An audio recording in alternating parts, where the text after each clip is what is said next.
Olá a todos e bem-vindos a mais uma apresentação do 8º Ecofórum. Essa é a segunda apresentação do segundo dia do evento. Se você estiver inscrito no Ecofórum, por favor, lembre-se de assinar a lista de presença que está disponível na descrição desse vídeo. Meu nome é Ludmila, eu sou bióloga, mestre e doutoranda em Ecologia Aplicada pela Universidade Federal de Lavras, e minha apresentação tem como tema a influência dos nossos hábitos alimentares no desenvolvimento de pandemias.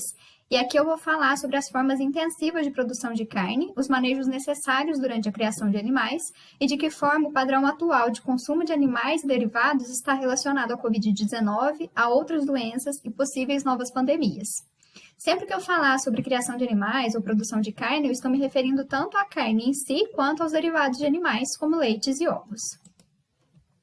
Em primeiro lugar, já há algum tempo, importantes órgãos internacionais e grupos de cientistas vêm alertando sobre a relação entre produção animal e desenvolvimento de novas doenças. Aqui, por exemplo, nós vemos uma reportagem de 2013 informando sobre um relatório da FAO, que é a Organização de Alimentação e Agricultura da ONU, que indica que 70% das novas doenças humanas, desde a metade do século passado, são de origem animal. Aqui estão incluídas a AIDS, causada pelo vírus HIV, Ebola, doença da vaca louca, a gripe suína, a gripe aviária, SARS, MERS e, mais recentemente, a própria Covid-19. Essas doenças têm duas principais vias de infecção de humanos: o consumo de animais selvagens, animais silvestres, ou a produção de animais de criação para consumo humano. No primeiro caso, temos o exemplo da HIV, que foi identificado como tendo origem no consumo de chimpanzés por caçadores na região da República Democrática do Congo, na África. Possivelmente, a Covid-19 também tem uma origem semelhante, sendo uma das principais teorias a de que o vírus veio evoluindo, passando de morcegos para pangolins e de pangolins para seres humanos. No segundo caso, que envolve a criação de animais domésticos para consumo, temos os exemplos das gripes aviária e suína. E por que essas doenças de origem animal têm se tornado tão frequentes nos últimos anos? São diversos os fatores, mas de forma geral, ele segue essa linha de raciocínio. O aumento da população humana, além de um crescimento na renda per capita global, leva ao aumento na produção e consumo de carne. Isso incentiva a produção cada vez mais intensiva, seleção cada vez mais forte de animais que crescem mais e dão mais carne e que são confinados em ambientes cada vez mais apertados, além do uso de antibióticos e o enfraquecimento do sistema imunológico por causa do estresse constante a que esses animais estão submetidos. Além disso, o desmatamento, tanto para plantar commodities para ração, quanto para a criação de pastagem para esses animais, aproxima cada vez mais os animais silvestres das populações humanas, abrindo a possibilidade de infecção por doenças que antes estavam escondidas no meio da natureza. Os sistemas intensivos de produção animal, eles têm funcionado como laboratório de evolução de diferentes vírus e bactérias potencialmente patogênicos para a humanidade. Só para exemplificar, desde o meio do século passado, a população humana passou de 3 bilhões de pessoas para quase 8 bilhões agora em 2020. E a produção de carne cresceu em quase 5 vezes entre os anos de 1960 e 2017, sendo que nos países em desenvolvimento e países ricos, o consumo médio de carne é de mais de 50 quilos por pessoa por ano, chegando a mais de 100 quilos nos Estados Unidos, na Argentina e na Austrália. Existem alguns fatores que impulsionam o desenvolvimento de novas doenças relacionadas à criação de animais. Eu vou falar um pouquinho sobre cada um desses pontos, menos sobre desmatamento, mudanças climáticas e fragmentação de hábitats, que serão discutidas em outra palestra aqui do Ecofórum. Primeiro, é muito recorrente uma grande densidade populacional na criação de diferentes espécies animais. Os animais muitas vezes são mantidos em ambientes apertados, estão muito próximos uns dos outros e assim estão sempre em contato com seus excrementos e outras secreções e às vezes até com animais mortos, o que permite a disseminação de doenças entre os indivíduos. Em segundo lugar, temos as tecnologias de seleção de animais, que crescem mais e mais rápido. Na indústria da carne, o que se espera é que os animais criados rendam o máximo possível de carne, o que garante mais lucro. E dessa forma, a energia consumida através do alimento vai basicamente para o crescimento. E outras atividades fisiológicas importantes, como proteção contra agentes patógenos, ficam em segundo plano. Ou seja, a energia que seria destinada para combater as doenças é redirecionada para crescimento. Além disso, animais criados em ambientes apertados e pobres, eles são mais estressados, o que impacta diretamente no seu sistema imunológico e se soma a menor energia para combate a possíveis doenças. Como resultado disso tudo, e principalmente do enfraquecimento do sistema imunológico, o uso de antibióticos é rotineiro nas criações animais.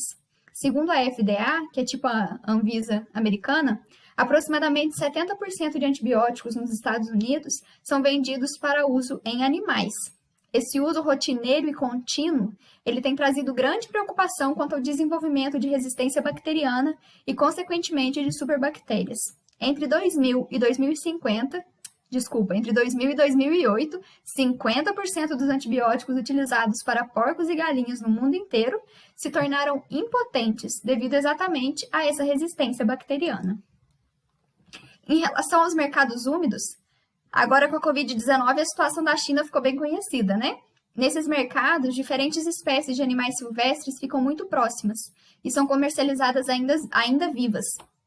Os animais em gaiolas muitas vezes ficam amontoados em ambientes insalubres e são expostos empilhados, de forma que aqueles que estão embaixo recebem constantemente os excrementos daqueles que estão em cima.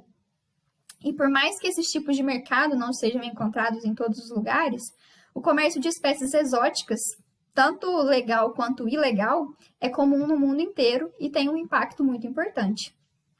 Mas esse tema será discutido na próxima palestra. Mas então, qual a ligação entre novas doenças, animais silvestres e de criação e seres humanos? Os animais, tanto de criação quanto silvestres, eles podem carregar patógenos, como vírus e bactérias, que podem ou não serem capazes de infectar os humanos. A nossa proximidade física com os animais aumenta os riscos de contaminação e a possibilidade de evolução de patógenos potencialmente problemáticos para nós. Aqueles que a priori não nos infectam podem sofrer mutações e passam assim a serem perigosos para nós. A evolução dos vírus e bactérias depende de uma combinação de fatores ótimos para que eles cheguem até o patamar de patogênicos para nós.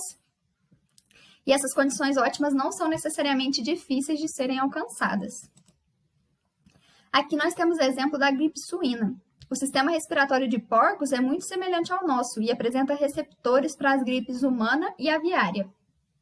Dessa forma, quando um indivíduo porco, está infectado com esses dois tipos de vírus, o material genético dos vírus pode se recombinar, gerando uma versão muitas vezes altamente patogênica para nós. Para outras doenças, o processo é semelhante. Diferentes espécies animais podem servir de caminho para a evolução dos vírus e surgimento de novas doenças de potencial pandêmico. E é só para juntar as ideias agora. Quanto mais animais são criados, principalmente em situações estressantes, de pouco espaço, em grandes densidades, e quanto maior for a procura por produtos de origem animal, maiores as chances de novas doenças surgirem e termos novas pandemias como a de hoje. Então, se a criação de animais para consumo humano é tão perigosa e tem tantas características que fazem dela uma grande fábrica de produção de novas doenças, o que pode ser feito para evitar novas pandemias e o surgimento de tantas novas doenças de origem animal? Este trabalho aqui apresenta 161 ações que podem contribuir para diminuir os riscos de novas pandemias. Para a aplicação dessas ações, os autores sugerem que cada caso seja avaliado individualmente.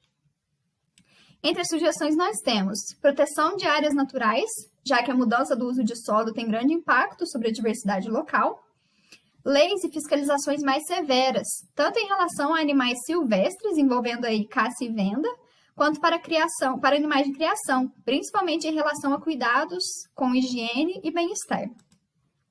Também a diminuição das necessidades populacionais nas fazendas de criação, mas principalmente a diminuição no consumo de carne, com a substituição de dietas à base de animais para dietas à base de plantas, que garantem uma melhor distribuição de alimentos, com menos impactos ambientais e, obviamente, com base no tema dessa palestra, a diminuição das chances de novas doenças potencialmente pandêmicas.